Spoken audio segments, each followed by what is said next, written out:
এখন থেকে এক প্রকল্পে একজনের বেশি পরিচালক নয়। একনেক বৈঠকে এমন নির্দেশনা দিয়েছেন প্রধানমন্ত্রী। বৈঠকে শতাধিক থানার অবকাঠামো উন্নয়ন সহ প্রায় ৫,৫০০ কোটি টাকা ব্যয়ে ১১টি প্রকল্পের অনুমোদন দেওয়া হয়। এ সময় আগস্টে বন্যার শঙ্কার কথা জানিয়ে সংশ্লিষ্টদের প্রস্তুত থাকার নির্দেশও দিয়েছেন প্রধানমন্ত্রী। দেশে বর্তমানে থানার সংখ্যা ৩৩৯টি। অনেক থানায় এরই মধ্যে আধুনিক অবকাঠামো গড়ে তোলা হলেও বেশিরভাগই জরাজীর্ণ।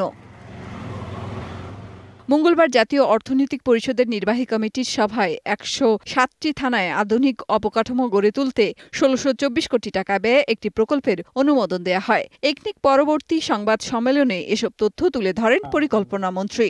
পুলিশের থানা কিছু আমরা ওই স্তরে স্তরে কিস্তিতে আমরা এগুলো উন্নয়ন করছি। এগুলোকে বসবাসযোগ্য নয়, টিনের ছাল ভেঙে গেছে, দালান বিল্ডিং টিল্ডিং নাই এবং বেশ খারাপ অবস্থা।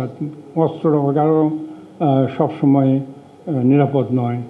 একনেক সভায় প্রধানমন্ত্রী বন্যার শঙ্কায় সকলকে সতর্ক থাকার নির্দেশ দেন। একই সাথে প্রকল্পের কাজের গতি আনতে প্রকল্প পরিচালক নিয়োগ ও তাদের প্রশিক্ষণের বিষয়েও নির্দেশনা দেন। প্রজেক্ট ডাইরেক্টর পিডি যাকে বলা হয়, পরিচালক প্রকল্প পরিচালক, তাদের নিয়োগ নিয়ন্ত্রণে প্রশিক্ষণে জোর দিতে বলেছেন এবং একজন পিডিকে যেন একটার বেশি প্রকল্প না দেওয়া হয় সেদিকেও লক্ষ্য রাখতে বলেছেন। বৃষ্টির কারণে অর্থ বছরের প্রথম ৩ মাস প্রকল্পের কাজ শুরু করা যায় না, তাই এই সময় দালিলিক কাজ করার পরামর্শ দেন প্রধানমন্ত্রী।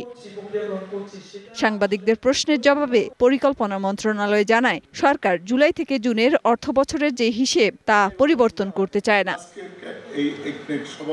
দেশে চলমান বিভিন্ন প্রকল্পের কাজে ধীরগতি কেন তা জানতে বৃহস্পতিবার সব মন্ত্রণালয়ের সচিবদের ডেকেছেন পরিকল্পনা মন্ত্রী। মেহের মনি, ডিবিসি নিউজ, ঢাকা।